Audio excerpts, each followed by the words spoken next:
Em nome de nosso Senhor Jesus Cristo. Amém. Aos 20 de janeiro, nos anos de 287, São Sebastião, Marte. Nascido em Narbonne, na Gália, recebeu Sebastião a educação em Milão, terra natal de sua mãe. Cristão, nunca se envergonhou de sua religião. Vendo as grandes tribulações que os cristãos sofriam, as perseguições atrozes de que eram vítimas, alistou-se nas legiões do imperador com a intenção de mitigar os sofrimentos dos seus irmãos em Cristo. A figura imponente, a prudência e bravura do jovem tanto agradaram ao imperador que o nomeou comandante da guarda imperial. Nesta posição elevada, Sebastião se tornou o grande benfeitor dos cristãos encarcerados. Tendo entrada franca em todas as prisões, lá ia visitar as pobres vítimas do rancor e ódio pagão. E com palavras e dádivas, consolava e animava os candidatos ao martírio. 2 irmãos, Marco e Marcelino, não se acharam com coragem de afrontar os horrores da tortura e, aconselhados pelos pais e parentes, resolveram-se a sacrificar aos deuses. Mal teve ciência disto, Sebastião procurou-os e, com sua palavra cheia de fé, reanimou os desfalecidos e vacilantes, levando-os a perseverar na religião e antes sacrificar a tudo que negara a fé. Profunda comoção apoderou-se de todos que assistiram a esta cena. Marco e Marceliano cobraram ânimo e prometeram a Sebastião fidelidade na fé até a morte.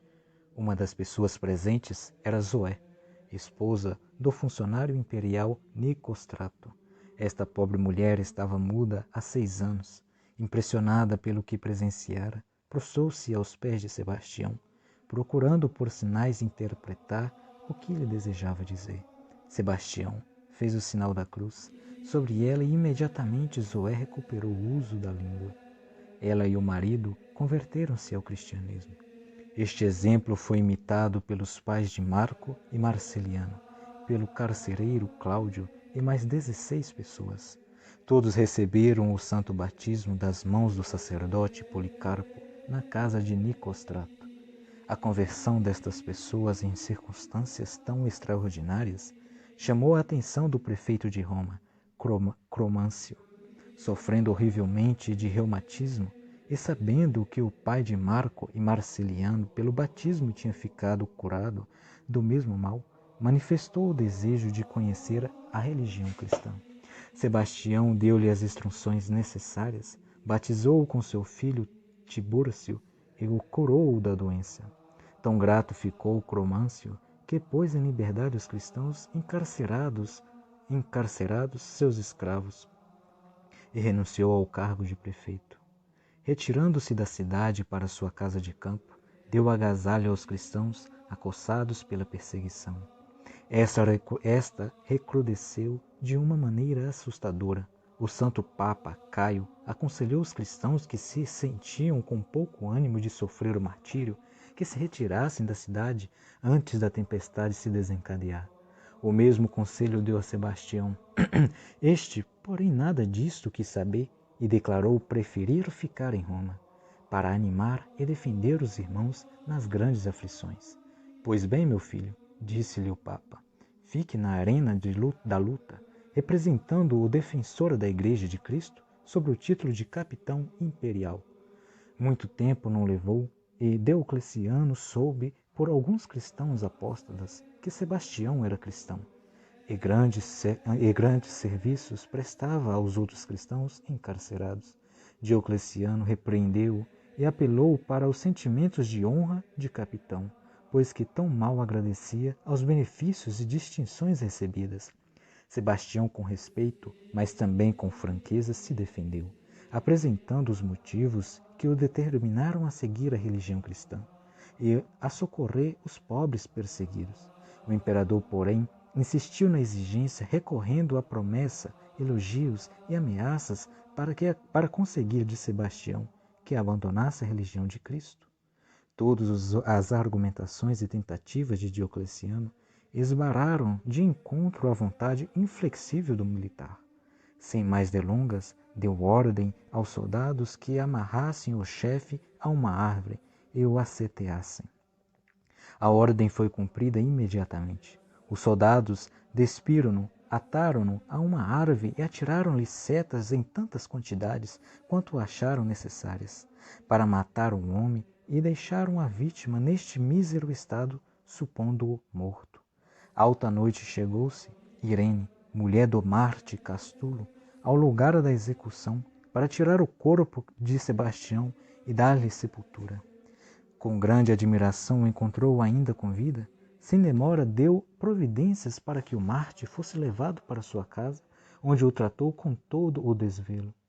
Apenas restabelecido, o herói procurou o imperador e, sem pedir audiência, apresentou-lhe, acusando-o de grande justiça por condenar inocentes como eram os cristãos a sofrer e morrer. Diocleciano, a princípio, não sabia o que pensar e dizer, pois tinha por certo que Sebastião não mais existia entre os vivos.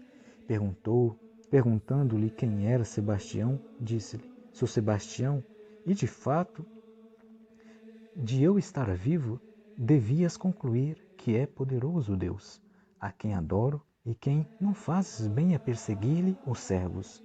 Diocleciano enfureceu-se com esta resposta e ordenou aos soldados que levassem a Sebastião ao foro e lá, na presença de todo o povo, o matassem com paus e bolas de chumbo.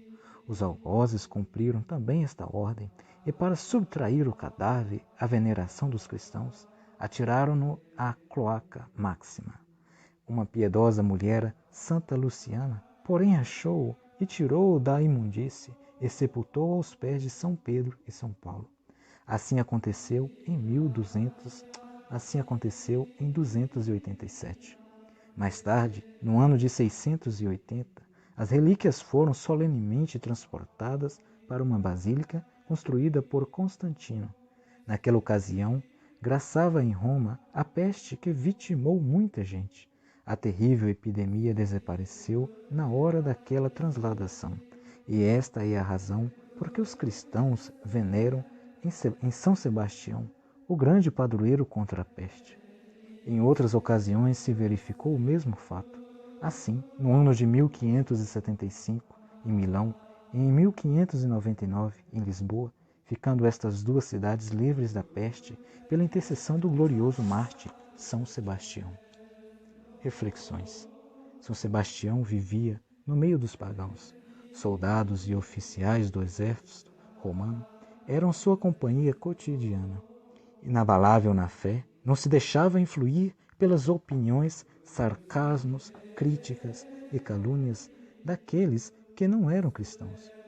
O mundo contemporâneo tem muitos sinais característicos do paganismo. Difícil é para um católico que, pela posição social, deve estar em contato contínuo com os pagãos modernos, conservar-se firme na fé e nos bons costumes. Muitos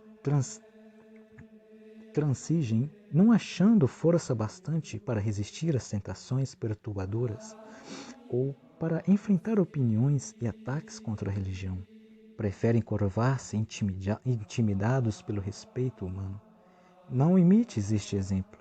Se todos forem adorar os bezerros de ouro, deves ir a Jerusalém para adorar teu Deus, como fez o piedoso Tobias, que forçosamente havia de viver entre os infiéis. Se os outros querem trilhar o caminho do pecado, fica firme na prática da virtude, ou dize ao virtuoso Matatias: ainda que todas as gentes obedeçam ao rei Antíoco, de tal sorte que cada um se aparte do jugo da lei do país e consista nos mandamentos do rei, eu e meus filhos e meus irmãos obedeceremos à lei de nossos pais. Deus de tal sorte nos defenda. Nenhuma conveniência temos em deixar a lei e as ordenanças de Deus. Aqueles que vivem desregradamente não te defenderão perante Deus. Este mandou positivamente: não seguirás a multidão dos homens para praticar o mal. Vives com poucos, diz São Crisóstomo, se com poucos queres salvar-te. Santos cuja memória é celebrada hoje. Em Roma, São Fabião, Papa e Marte. Seu corpo foi depositado nas catacumbas de São Calixto, nos anos de 250. Em Niceia, Ásia Menor, São Neófito sofreu martírio na idade de 15 anos. Na Palestina, Santo Eutímio, abade. Deu graças.